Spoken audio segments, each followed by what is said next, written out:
I am announcing today that the United States will withdraw from the Iran nuclear deal. Known as the Joint Comprehensive Plan of Action, the deal was a multinational pact to offer some relief on sanctions in return for strict limits on Iran's nuclear program. With the stroke of a pen, U.S. sanctions are now set to snap back. Close allies, including France and Germany, pleaded with Trump to remain in the pact. So why did he bail out? Paul Hunter begins our coverage from Washington.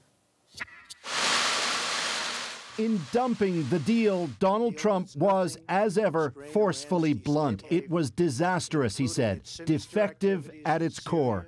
The fact is, this was a horrible, one-sided deal that should have never, ever been made. It didn't bring calm, it didn't bring peace, and it never will. That senior U.S. officials have insisted Iran complied with the deal and that key U.S. allies had urged Trump to stick with it seemed set aside by the president. Insisting the world is a safer place without it, he fulfilled a long-standing campaign pledge. When I make promises, I keep them. Trump's justification, in short, the deal didn't go far enough. Iran remains too much of a threat. He reimposed what he called the highest level of economic sanctions on Iran and issued this warning. Any nation that helps Iran in its quest for nuclear weapons could also be strongly sanctioned by the United States. Iran's response was immediate.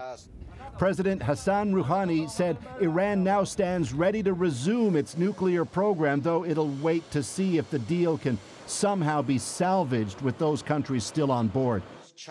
Iran, he said, sticks to its international agreements. The U.S. does not.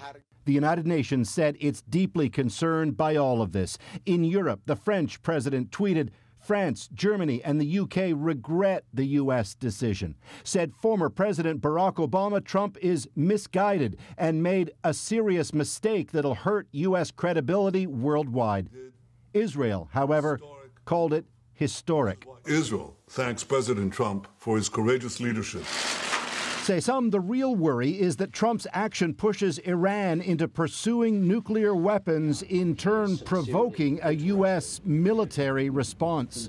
Well, I think this was the most significant strategic blunder the United States has made since the 2003 invasion of Iraq, and it may lead to a similar result. Then there's that other country with nuclear ambitions, North Korea. Tonight, Secretary of State Mike Pompeo is there on a surprise visit ahead of looming talks on that issue.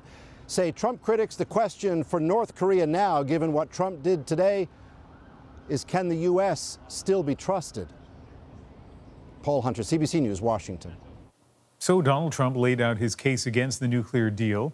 He painted the picture of an agreement that was naive and failed to check Iran's nuclear threat. Given Trump has a reputation for exaggeration, even making things up, let's take a closer look at some of his claims. The deal lifted crippling economic sanctions on Iran in exchange for very weak limits on the regime's nuclear activity. Depends on what you mean by weak limits. Iran has given up 97% of its enriched uranium. There's no weapons-grade material allowed. It gave up 3/4 of the centrifuges it uses for enrichment, and it shuttered its heavy water reactor. Iran can still operate a civilian nuclear program. The agreement was so poorly negotiated that even if Iran fully complies, the regime can still be on the verge of a nuclear breakout in just a short period of time. Again, depends on what you call a short period of time. Before the deal, Iran was thought to be just 3 months from having a nuclear weapon. Thanks to the limits imposed, it will now take at least a year. The deal's inspection provisions lack adequate mechanisms to prevent, detect, and punish cheating. In fact, the deal gave inspectors access to all of Iran's declared nuclear facilities and uranium mines on short notice. And inspectors could also test samples for traces of nuclear activity, even from undeclared sites. A pretty robust inspections regime that is now in jeopardy. Trump also talked about Iran's, quote, malign influence. Much of the tension and violence in the Middle East right now has roots in a proxy conflict between Iran and U.S. allies like Saudi Arabia and Israel. That conflict drives events from Yemen to Iraq to Lebanon and in Syria. As news from Trump's decision echoed across the globe, explosions rocked an area near Damascus. The CBC's Margaret Evans is there with a snapshot of a region already on edge.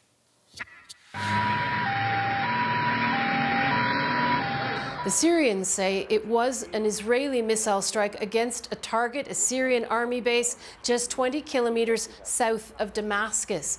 If it was the Israelis, we're not going to hear about it from them.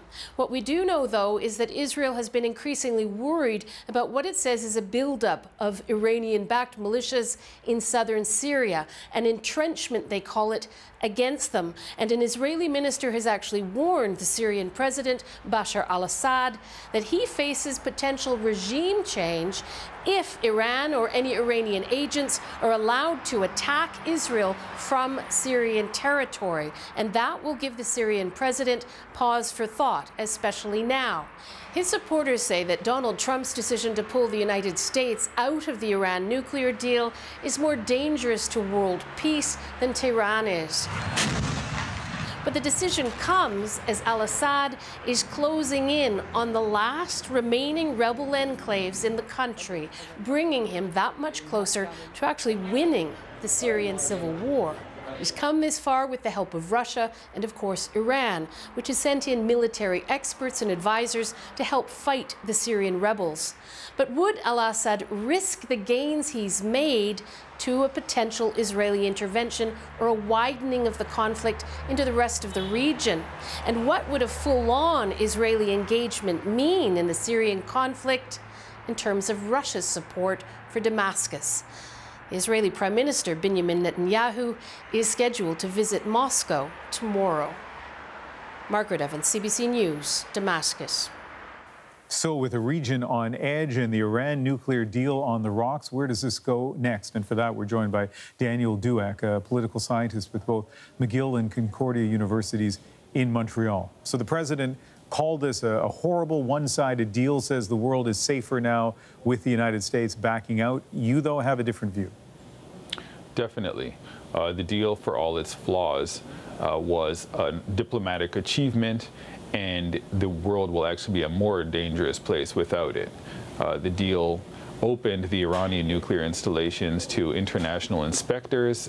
It was a very rigorous regime. Iran, by all accounts, was abiding by the conditions of the agreement, and now that it has been scrapped, Iran is free to continue with its nuclear program. So in what way is this a more dangerous world now? Well, there's nothing really stopping Iran from pursuing its nuclear weapons development. Iran is a key rival, not only, of course, of the United States and of Israel, a close U.S. ally, but also of Saudi Arabia. So there are a number of potential conflict points that become that much more charged now that Iran is free, again, to pursue nuclear weapons, and the U.S. has renounced diplomacy as a tool to solve that problem. And what message do you think is being sent here from the United States to North Korea?